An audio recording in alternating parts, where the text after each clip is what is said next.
Hey y'all, Rajava the Ruler, back with another video. If you are new here, welcome to my channel. I appreciate you for tuning in. If you're not new here, you already know I consider y'all my A1 day one, so I appreciate y'all for tuning in time after time after time after time again. And the love is definitely mutual. If you are new here, my name is Rajava. I did 8.5 years in the Department of Corrections in the state of Florida for trafficking in cocaine. Now, most of my story is documented on my channel, so if you have any questions, you can just shoot over there and check out the videos because I know that's a mouthful, okay? Now, today's video is gonna be a little bit different. Like, I need some advice, okay? So, first of all, y'all get me all regular, schmegular, degular. I ain't got on no makeup. I don't have on no lashes, no nothing, because my love is in town and we're going to the movies later. So we're gonna catch an early movie, but we're going to the movies to see John Wick today because I love going to the movies. So we're gonna go see John Wick, and I'm gonna have to dress up for all of that, you know, so I didn't want to have to do it twice or dress up too early. So y'all just get regular old me, like barefaced and everything. I mean, these contacts is not my eyes, but y'all knew that already. But outside of that, you know, this is me. So I was thinking about going back to court. Now, y'all already know I'm on probation for 10 years. I did 10 years in prison and they gave me 10 years of probation when I got out. So June will be 3 years I've been on probation, and I think I'm gonna go back to court. I can't go back to court and get my probation early term because I have the $108,000 court fines and restitution. Why are my court fines so high? Because I have a trafficking charge. So in the state of Florida, based off of what your minimum man is, you have a mandatory fine for drug trafficking, and my fine is $100,000. So out of that 108, only 8,000 of it is restitution and court fines. And I went to trial, so of course that's why my fees are a little bit high. My victim is the state of Florida, so it ain't like I can go to my victim and be like, please have mercy on me and reduce my fines, because my victim is the state of Florida. So the state of Florida is not reducing no fines. I've reached out to multiple organizations about helping me get it reduced, or, you know, even helping me get it severed some. And each one of them was like, we'd love to help you. We love your story, but your governor, hello governor, said that they cannot help me until I'm off probation, which I won't be able to get off probation till I pay off the money. So I'm not really sure how that works, but nevertheless. So I'm thinking about getting me a lawyer and going back to court to at least make my probation a little bit more manageable for me. As y'all know now, I do have a 10 o'clock curfew. So my curfew is from 10 p.m. to 6 a.m. So from 10 at night to 6 in the morning, I have to be in the house. I have to be at my location, which causes me not to be able to travel. If I do go somewhere, then it has to be somewhere close so that I can be back home by 10 o'clock. So it really limits how far out I can go. I still have to get permission to go wherever it is that I'm going. Like not last weekend, but the weekend before last, I went to the Strawberry Festival, and I will put some pictures up for you guys. But I can't really go anywhere. And I want to travel. Like, I want to travel just to be able to say that I can, you know, just to be able to go. Because, like, I've been on PTO all this week. Thank God for paid time off, you know, prepare for others, because I ain't come. But I really have just been like, there's not much I can do when I take vacation time. Like, it's really just to use it before I lose it because it doesn't roll over. So I can't really do much on vacation. Now, granted, I can do a lot more on PTO in the free world than I could in the Department of Correction and Prison. So it's a come up. But I could be living a fuller life even being on probation, and I'm thinking about going to court and seeing if I can get my curfew waived. Now, if they can rewrite the terms and conditions of my probation and take out the curfew, then I'll be able to travel. It wouldn't restrict me from traveling. I can go wherever in the United States. I can't go to the island. I can't go to another country. I can't go on a cruise because you're technically outside of, you know, the country. So even if it's a cruise to like a Florida island, I still couldn't go. I don't think I can go to Hawaii because I have to leave off land. So I wouldn't be able to go there either, but I can travel. And if I wanted to go take a weekend and go to Vegas, I could go to Vegas for a weekend. Or if I wanted to go visit New York, because even though it's super cold up there, I want to just visit New York just to say, you know, I went to New York. So I will be able to do that on probation as long as I get a travel permit. But now I can't get a travel permit because of my curfew. I have to be home at 10 o'clock. So if it's too far out for me not to be able to be home at 10, then I can't go. So I'm thinking about going back to court to get my curfew lifted. I don't know how that process goes. I don't know if they're gonna make me do like half of my time before they lift it. I think I have a good case. For one, it's not just personal reasons because like, oh, I don't want to have a curfew because I'm too good for a curfew. That's not the reason. I would prefer not to have a curfew, but it has affected my professional life, and it has affected my work life. I was supposed to travel to go work at my job. I had to go train somebody in one of our stores in our district, and it was in Georgia.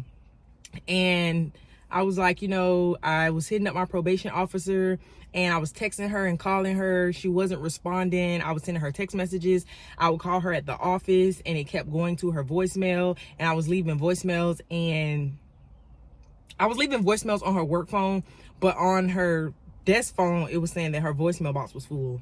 Now, I ain't gonna judge her, but as a functioning adult, okay, why is your mailbox full? So I kept leaving her messages and stuff on her phone, kept sending her text messages, and I ended up not getting in contact with her. And if y'all remember in my check-in video from probation, I told y'all they had like up and switched my probation officer, and I didn't know. And this was around the time that it was switched and no one notified me or anything. So I wasn't able to travel for work because I couldn't get in contact with her. So I couldn't just go, you know. And so with that, there was a promotion for another store in our district that was open, and I didn't go up for it because there's things that I can't do already in my role. So I didn't want to go up for a promotion and not be able to get it because I can't travel to train like my counterpart who did get the promotion, which I'm so happy for him. He deserved it.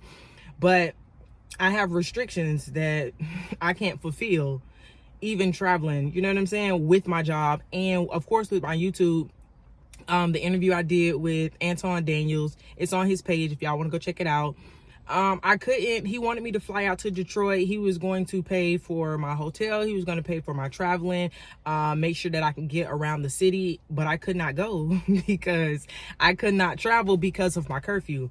So I've had to do Zoom interviews because I can't travel, and there's a lot of things where I've had people reach out to me for like collabs and stuff to come out and like do content with them, and I can't do it because I cannot travel. So it doesn't just affect my personal life, it affects my business life as well. It affects my professional life. And as I've told y'all 1,000 times, I want to do motivational speaking, and when it comes time for me to do motivational speaking, I'm gonna have to be able to travel. All of my speaking arrangements might not just be in Jacksonville. They might not just be in Duval County. So I'll need to travel to do those as well. So I feel like it's a good time for me to go back and see if I can get that lifted. When I was in prison, I've told y'all, I took every certification I could possibly take. I spent my time being productive. I read a lot.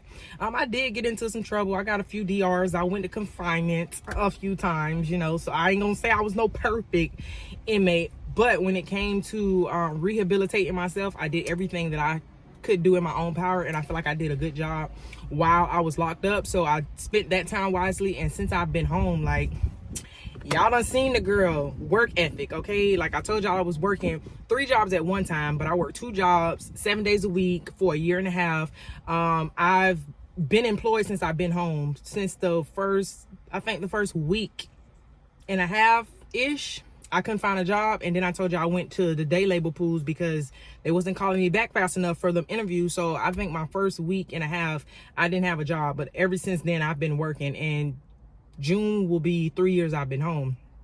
I've been promoted multiple times. I've been promoted. I've gotten so many raises. I've gotten my bonuses and everything. So like my performance is stellar. I've never not been home when they've done a curfew check. I pay my monthly. I pay more than the minimum every single month because I'm trying to get that number down.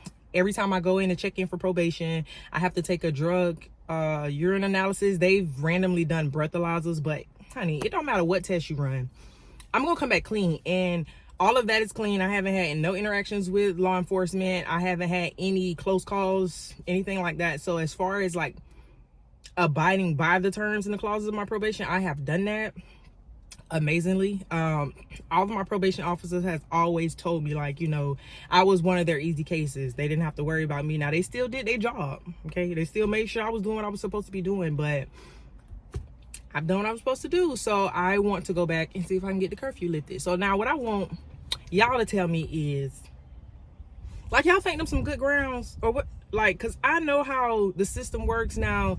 Sometimes you have favor in the courts, and I know it's all part of God's plan regardless. Like, what door he opens, no man can close, and what door he closes, no man can open. I just don't want it to be like, you know, my agenda, you know, because it's not just a personal reason. Even though when I go out to eat or when I'm somewhere, it's very nerve-wracking to have to like look at the clock and time everything. So if I'm 15 minutes away from the house, I know I have to leave by long before 9:45. I'm leaving around 9:25, 9:30, just in case there's any traffic, just in case like something happens. Like, I never have my gas tank not on full. It goes from a quarter tank to full. I do not play around with no gas, because I am not going to be on the side of the road talking about, oh, I couldn't get home for my curfew because it wasn't no gas. Like, we not doing that. But it is nerve-wracking when I'm out and I'm on a date and we got to watch the clock 24/7. Like, you don't know how many times we've had to grab to-go food because it was running a little bit too close, you know. And then I remember one time we was eating, and I think it was Longhorn, and it was time for us to go, and they were not coming back to get the check. Like, I'm like, where's the people? We're trying to flat, like, hey, can you send our, you know, waitress over here? We need the check. And it was like taking them so long to bring us the check, and like I was getting anxiety, and because it was time for me to go. Like, it's time for me to go, and it was taking them forever to bring us the check. So like, just small things like that, you know what I'm saying? I still don't drink, so drinking and all of that is not a problem, but it's like very nerve-wracking to have to time everything for a curfew. And it's like, I know I'm on probation. I know I got in trouble, you know, years ago, and that this is just one of those things that I have to do. I get that, but I don't feel like I need extreme supervision to be a productive member of society, because probation is not the reason why I don't commit crimes. Probation is not the reason why I work the way I do, or I avoid, you know, situations and trouble the way I do. I avoid it because I don't want to go back to prison. So whether I'm on probation or not, I'm still going to carry myself the same way. Now, I might drive a little faster if I wasn't on probation, because I ain't got to worry about you know, the wrong ticket violate me. So I might, you know, might speed a little bit, but that's about it. But what y'all think? I just don't want it to seem like, you know, it's just personal reasons. Like, you know, oh, you just think you too good to do a curfew? No, that's not the only reason. It's part of the reason. I ain't gonna sit here and cap. I would rather be able to just get up in the middle of the night and be like, you know what, I want some ice cream, and just go get ice cream. Or if I want to just go for a walk at 10:01 at night, or even sit on my balcony. Like, I don't even go sit out on my balcony, because I don't even know if that's considered being outside, even though I stay on the second floor. So I ain't just climb up there. But I don't know what y'all think, but that's all I have for y'all. We are going to watch John Wick. If y'all want me to give y'all you know, how I will, because y'all know I love movies, so I'll get on here and tell you what I feel about the movies real quick. But I love John, and my baby loved John too, so we're going to the movies. I will talk to y'all later, and I will be going live on Sunday. I can't give you an exact time Sunday, but I will be going live Sunday. That's the 26th. And also, I told y'all I had an interview. Well, it was a Zoom like kind of interview. A lady, she works for a magazine, and she wanted to quote me to put me in her article. So we did that. That went well. And she said when it goes live, she'll let me know. So when it goes live, I'll let y'all know too. I would tell y'all the magazine that it is, but I don't want to tell y'all stuff until, like, you know, it's here and there. But I still can't avoid telling y'all what's in the works, you know. But when it goes live, honey, I'm gonna put the link on it, because everybody got to read it. Like, I just want to see my name. But y'all have an amazing Friday, and I will talk to y'all later.